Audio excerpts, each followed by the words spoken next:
So I put a poll up on screen. This is the same poll poster on Twitter who posted a previous poll that I can't bring to mind right now, but I did a video about it. What was it? I don't know. Something. But he is James Tiberius Stone, aka Evolving Ego, aka Trad Jedi of the Commons. And he posts a lot of polls on Twitter, which is smart. It prompts engagement.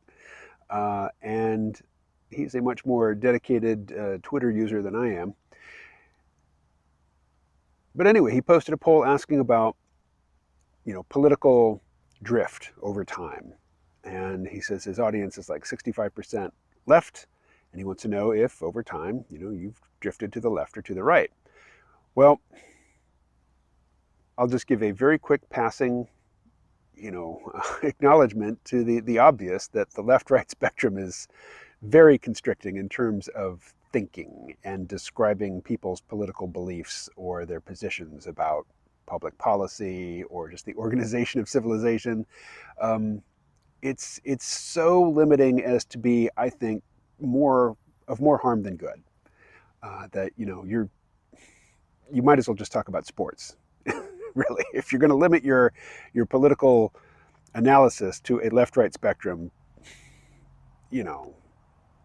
Star Trek or Star Wars, Coke or Pepsi, whatever. So I encountered the philosophy of Ayn Rand at a young age, but I never read her novels, and I didn't realize it was the philosophy of Ayn Rand as I was imbibing it. It was in the form of this like philosophy by mail, sort of hucksterish program, this educational program called Neotech. And they were promoting biological immortality and wealth, and it was very anti-religion, very anti-mysticism, but very pro-capitalism and pro-technology. So it was Ayn Rand's, her philosophy, but stripped of the characters and plot and setting of her novels. It was just the philosophy. And it wasn't until years later that I started reading about Ayn Rand. I've still never read Atlas Shrugged, probably never will. That I realized that this Neotech program that I spent so many hours and dollars on, in my late teens, was peddling, Randian objectivism, just without acknowledging the source.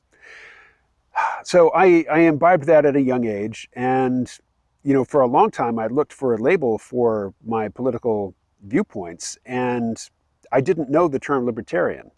And people I talked to, like in college, at community college, I remember having these grand political discussions in the smoking lounge. I didn't smoke, but all the cool people were in the smoking lounge. And this was in the 80s when you could smoke inside of buildings. There was a non-smoking lounge in the floor right above the smoking lounge, and nobody ever sat there because all the cool kids, and when I say kids, it was community college. It was largely working adults going there, but all the folk that you wanted to talk to were in the smoking lounge. So that's where I was, having discussions about everything.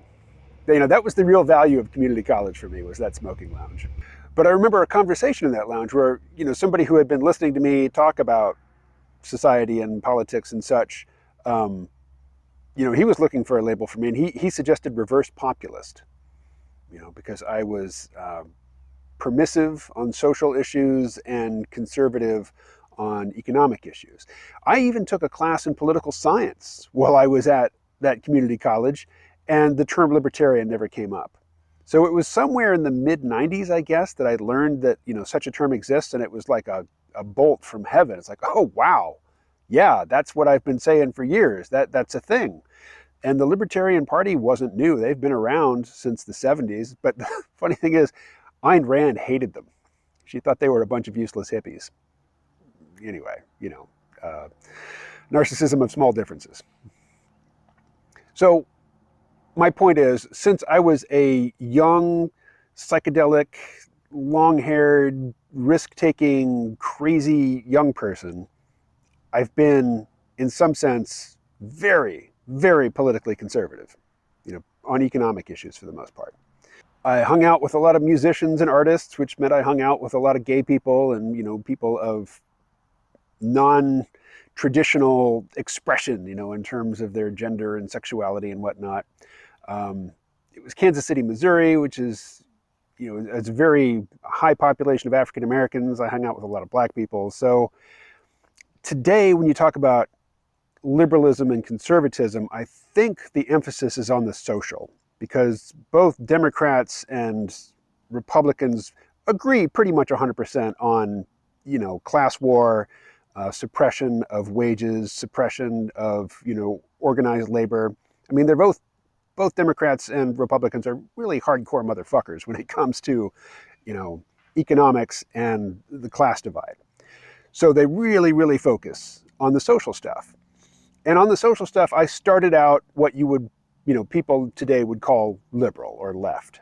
But it's not left. It's a completely different thing. And I've probably drifted a bit more to the conservative over the years, particularly, in recent years, as we won't go into it. You know what I'm referencing. On economic matters, though, you could say I've drifted to the left. Really, I've just come to the conclusion. I mean, when I discovered libertarianism, I voted libertarian with gusto for a couple of election cycles. And thereafter, I started voting libertarian just out of habit, just out of momentum. It was basically a none of the above vote. But, it's better than not voting, because the libertarians actually organize. They do get their candidates on the ballot. You can cast that vote. Whatever your absolute specific political ideology is, whoever represents that probably didn't do the work to get on the ballot. So, you end up voting Democrat or Republican as the lesser of two evils. Hate that phrase. Won't go into it, though.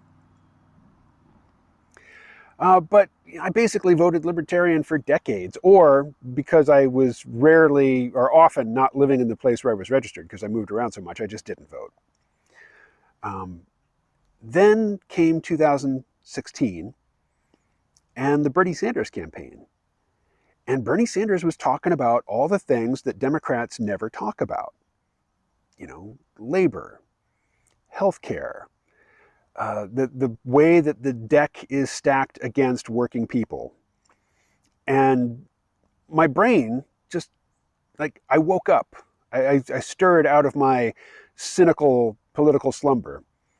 And I was living in New York City at the time, and I was registered as an independent, and I wanted to vote for Bernie in the Democratic primary. So I, went down to the DMV and I sat in line and I made the effort. I switched from independent to Democrat, so that I could vote for Bernie in the primary, and then moved out of New York City before the New York primary, but after the Vermont primary. So I didn't get to vote in the primary again, because I wasn't, because I had moved at an inopportune time. And then, comes the general election, and Bernie's not on the ballot. It's Clinton versus Trump, and I voted for the dumbass libertarian, Gary Johnson. I like Gary Johnson. I say dumbass because somebody asked him about Aleppo. Do you know what Aleppo is now in 2022? Do you know what Aleppo is? Gary Johnson couldn't place it in 2016, which was the ultimate gaffe, and, he was never going to win. But that's when he became a laughingstock. Anyway, I voted for Gary Johnson, libertarian again. Next time around, I was really excited about Andrew Yang, but he didn't make the ticket. And then I was supporting Bernie, of course, and he didn't close the deal when he had the opportunity to just rip Joe Biden's throat out in a one-on-one debate, and he wouldn't go for the jugular. So I felt betrayed. I made the judgment that Bernie could have done better, and I was angry at him. That seems like a betrayal, and I felt disappointed. And I felt a renewed rush of cynicism. So that's way more detail than I put into my tweets, but one tweet said basically, here it is on screen. I'm not going to find it on the auxiliary phone, I'm just talking. But basically I said, the Bernie's candidacy gave me a moment of hope, and I was participating. And in that moment, I registered as a Democrat. So you could say I kind of moved left, but I don't feel like I've moved left. But that's a very long introduction, frickin' 10 minutes, good God, to the actual topic. Now I will put the glasses on and read. Basically, I'd been cynical about electoral politics for a very long time. Bernie lured me away from cynicism for a hot second, but then he folded, and my cynicism and disinterest reasserted themselves with a vengeance. Love that phrase, with a vengeance. I'm going to use it again here in a follow-up tweet. To which Caleb responded, "The Bernie moment when you finally realize all humans are either maliciously stupid or stupidly malicious, fuck." And I just have to say, and I'll leave the glasses on because I'll read again in a minute, no. No. I replied, "No, I'm only pessimistic about the state of the back and forth power contest between monopoly and democracy. I reject misanthropy with a vengeance." And now I'll say a little bit more about that. People are awesome. Humans are awesome. We are all tempted. There is, for each of us, an incentive to do wrong, and for a good deal of the time, in a great many circumstances, often habitually, often as a result of early religious training or ethical training, we do the right thing to our detriment, to our material or social detriment.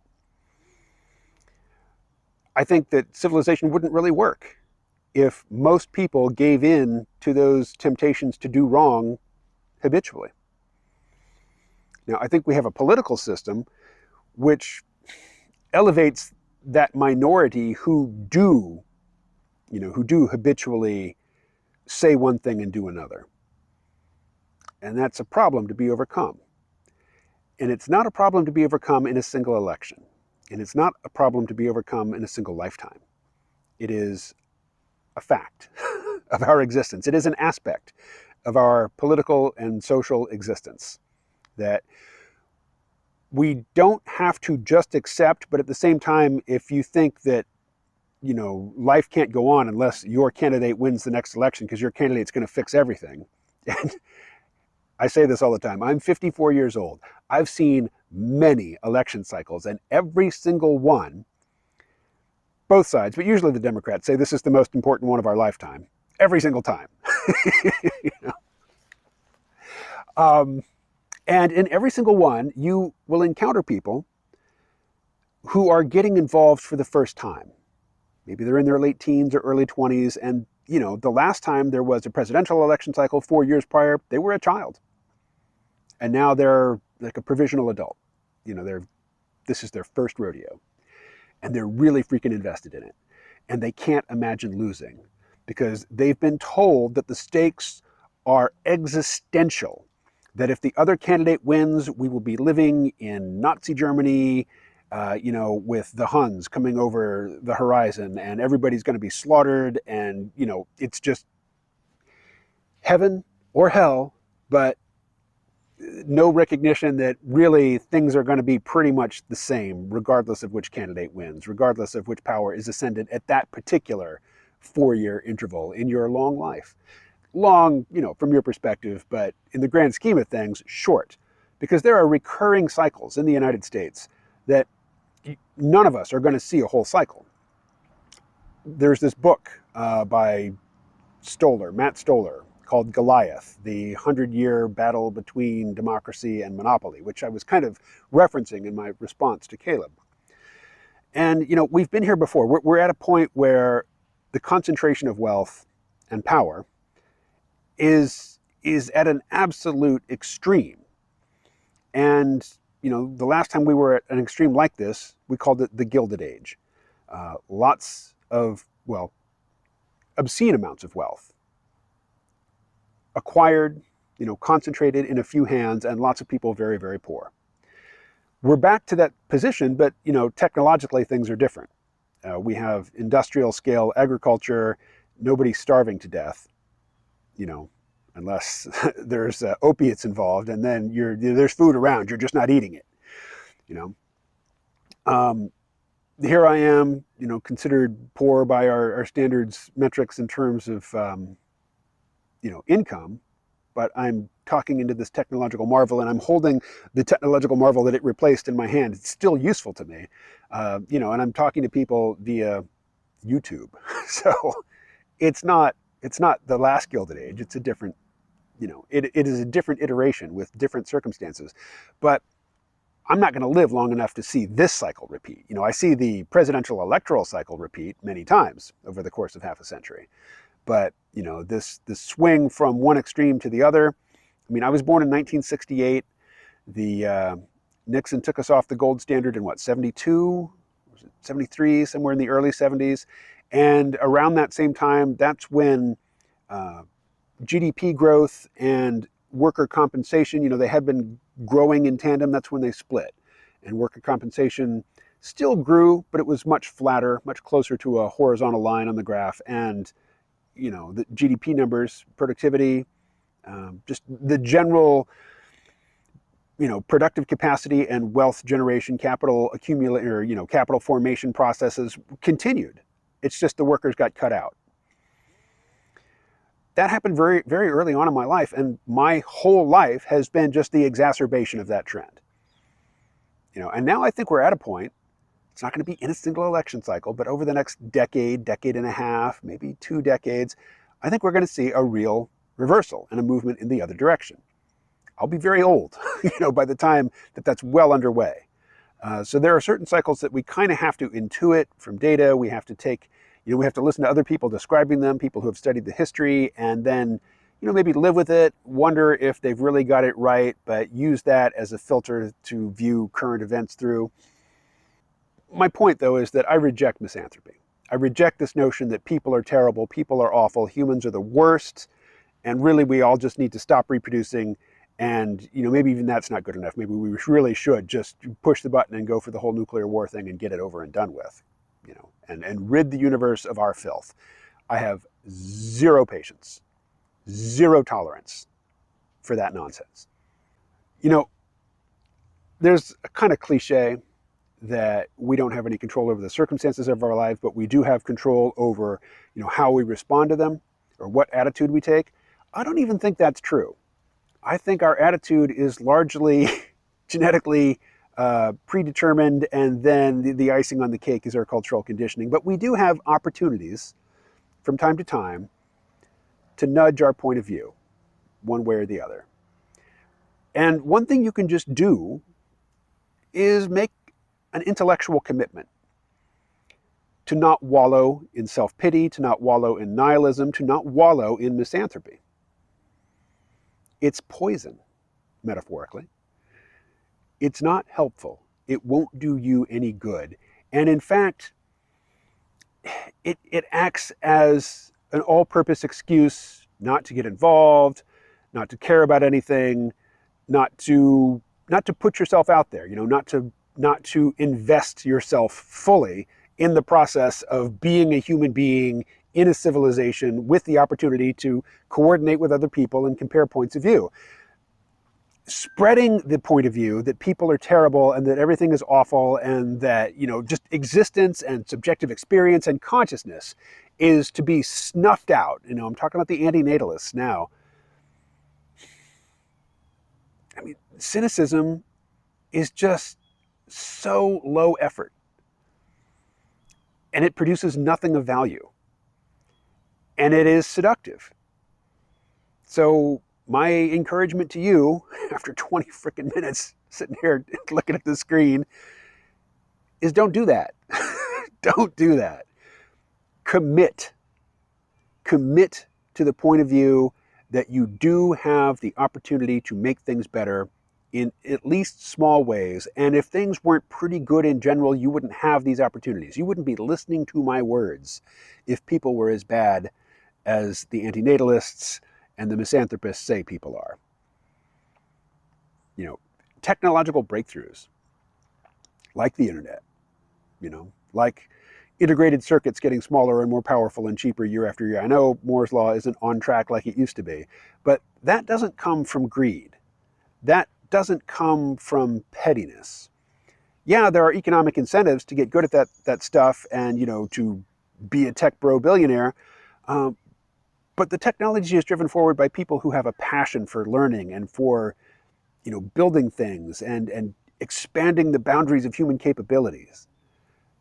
That's what drives these discoveries. Yeah, there's a military component to it. Yeah, there's an intelligence community aspect to it. that's not what creates the value. That's not what expands human capabilities. Those are the free riders. Those are the parasites. And yeah, the fact that parasites exist and some of them are human does not justify misanthropy. So just avoid that temptation. And when you notice yourself defaulting to it, yay, victory, you've noticed. Congratulations. All right, catch you later.